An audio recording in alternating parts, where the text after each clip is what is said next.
श्री दुर्गा सप्तशती 11वां अध्याय। देवताओं द्वारा देवी की स्तुति तथा देवी द्वारा देवताओं को वरदान।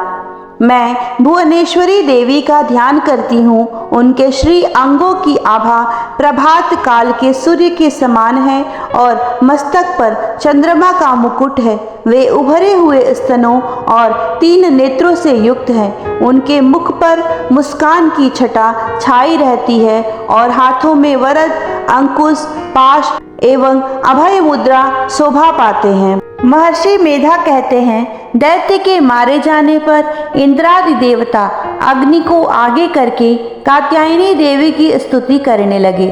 उस समय अभिष्ट फल की प्राप्ति के कारण उनके मुख खिले हुए थे। देवताओं ने कहा, हे शरणागतों के दुख दूर करने वाली देवी, तुम प्रसन्न हो। हे संपूर्ण जगत की माता, तुम प्रसन्न हो। विंध्येश्वरी, तुम विश्व की रक्षा करो, क्योंकि तुम इस चर और अचर की ईश्वरी हो।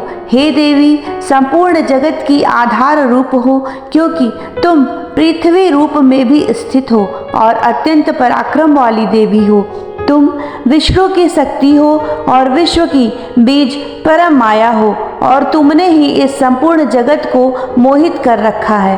तुम्हारे प्रसन्न होने पर ही यह पृथ्वी मोक्ष को प्राप्त होती है। हे देवी, संपूर्ण विद्याएं तुम्हारे ही भिन्न भिन्न स्वरूप हैं। इस जगत में जितनी स्त्रियां हैं वह सब तुम्हारी ही मूर्तियां हैं। एकमात्र तुमने ही इस जगत को व्याप्त कर रखा है। तुम्हारी स्तुति किस प्रकार हो सकती है, क्योंकि तुम परम बुद्धि रूप हो और संपूर्ण प्राणी रूप स्वर्ग और मुक्ति देने वाली हो। अतः इसी रूप में तुम्हारी स्तुति की गई है। तुम्हारी स्तुति के लिए इससे बढ़कर और क्या युक्तियाँ हो सकती हैं। संपूर्ण जनों के हृदय में बुद्धि रूप होकर निवास करने वाली, स्वर्ग तथा मोक्ष प्रदान करने वाली हे नारायणी देवी, तुमको नमस्कार है। कला, काष्ठा आदि रूप से अवस्थाओं को परिवर्तन की ओर ले जाने वाली तथा प्राणियों का अंत करने वाली नारायणी, तुमको नमस्कार है। हे नारायणी, संपूर्ण मंगलों के मंगल रूप वाली हे शिवे, हे संपूर्ण प्रयोजनों को सिद्ध करने वाली हे शरणागत वत्सला, 3 नेत्रों वाली गौरी, तुमको नमस्कार है।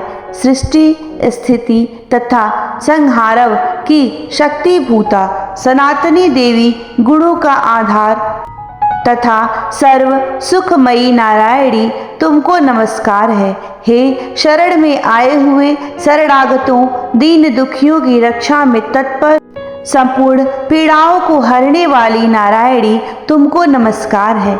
हे नारायणी, तुम ब्रह्माणी का रूप धारण करके हंसों से जुते हुए विमान पर बैठती हो तथा कुश से अभिमंत्रित जल छिड़कती हो। तुम्हें नमस्कार है। माहेश्वरी रूप से त्रिशूल, चंद्रमा और सर्पों को धारण करने वाली हे महावृषभ वाहन वाली नारायणी, तुम्हें नमस्कार है।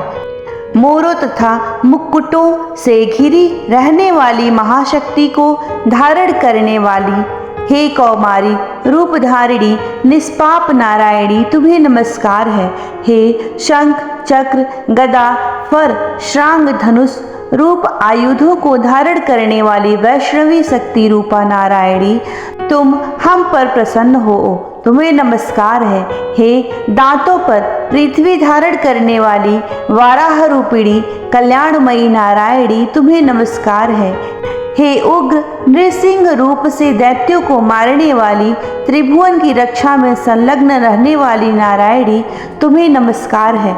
हे मस्तक पर किरीट और हाथ में महावज्र धारण करने वाली, सहस्त्र नेत्रों के कारण उज्ज्वल वृतासुर के प्राण हरने वाली ऐन्द्रिय शक्ति, हे नारायणी, तुम्हें नमस्कार है।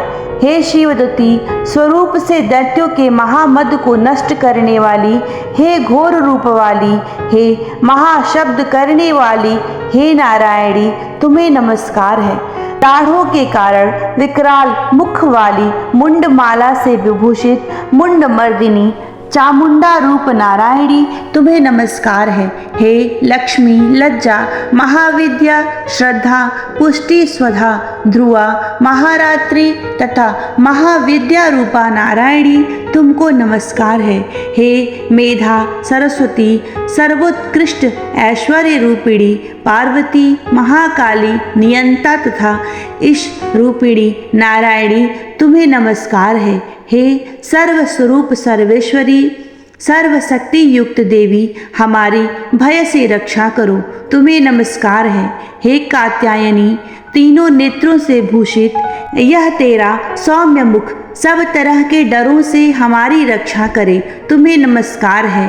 हे भद्रकाली, ज्वालाओं के समान भयंकर, अति उग्र एवं संपूर्ण असुरों को नष्ट करने वाला तुम्हारा त्रिशूल हमें भय से बचावे तुमको नमस्कार है। हे देवी, जो अपने शब्द से इस जगत को पूरित करके दैत्यों के तेज को नष्ट करता है, वह आपका घंटा इस प्रकार हमारी रक्षा करे जैसे कि माता अपने पुत्रों की रक्षा करती है। हे चंडिके, असुरों के रक्त और चर्बी से चर्चित जो आपकी तलवार, वह हमारा मंगल करे हम तुमको नमस्कार करते हैं। हे देवी, तुम जब प्रसन्न होती हो तो संपूर्ण रोगों को नष्ट कर देती हो और जब रुष्ट हो जाती हो तो संपूर्ण वांछित मनोकामनाओं को नष्ट कर देती हो। और जो मनुष्य तुम्हारी शरण में आ जाते हैं उन पर कभी विपत्ति नहीं आती, बल्कि तुम्हारी शरण में गए हुए मनुष्य दूसरों को आश्रय देने वाले हो जाते हैं। अनेकों रूपों से बहुत प्रकार की मूर्तियों को धारण करके इन धर्मद्रोही असुरों का तुमने संहार किया है। वह तुम्हारे सिवा कौन कर सकता है। चतुर्दश विद्याएं, 60 शास्त्र और चारों वेद तुम्हारे ही प्रकाश से प्रकाशित हैं। उनमें तुम्हारा ही वर्णन है और जहाँ राक्षस, विषैले सर्प, शत्रुगण हैं, वहाँ और समुद्र के बीच में भी तुम साथ रहकर इस विश्व की रक्षा करती हो। हे विश्वेश्वरी, तुम विश्व का पालन करने वाली विश्वरूपा हो, इसलिए संपूर्ण जगत को धारण करती हो। इसलिए ब्रह्मा, विष्णु, महेश की भी वंदनीय हो। जो भक्ति पूर्वक तुमको नमस्कार करते हैं वह विश्व को आश्रय देने वाले बन जाते हैं। हे देवी, तुम प्रसन्न हो और असुरों को मारकर जिस प्रकार हमारी रक्षा की है, ऐसे ही हमारे शत्रुओं से सदा हमारी रक्षा करती रहो। संपूर्ण जगत के पाप को नष्ट कर दो और पापों तथा उनके फल स्वरूप होने वाली महामारी आदि बड़े बड़े उपद्रवों को शीघ्र ही दूर कर दो। विश्व की पीड़ा को हरने वाली देवी, शरण में पड़े हुए पर प्रसन्न हो। त्रिलोक निवासियों की पूजनीय परमेश्वरी, हम लोगों को वरदान दो। देवी ने कहा, हे देवताओं, मैं तुमको वर देने को तैयार हूँ। आपकी जैसी इच्छा हो वैसा वर मांग लो, मैं तुमको दूंगी। देवताओं ने कहा, हे सर्वेश्वरी, त्रिलोकी के निवासियों की समस्त पीड़ाओं को तुम इस प्रकार हरती रहो और हमारे शत्रुओं को इसी प्रकार नष्ट करती रहो। देवी ने कहा, वैवस्वत मनवंतर की 28वें युग में 2 और महाअसुर शुंभ और निशुंभ उत्पन्न होंगे। उस समय मैं नंद गोप के घर में यशोदा के गर्भ से उत्पन्न होकर विंध्याचल पर्वत पर शुंभ और निशुंभ का संहार करूंगी।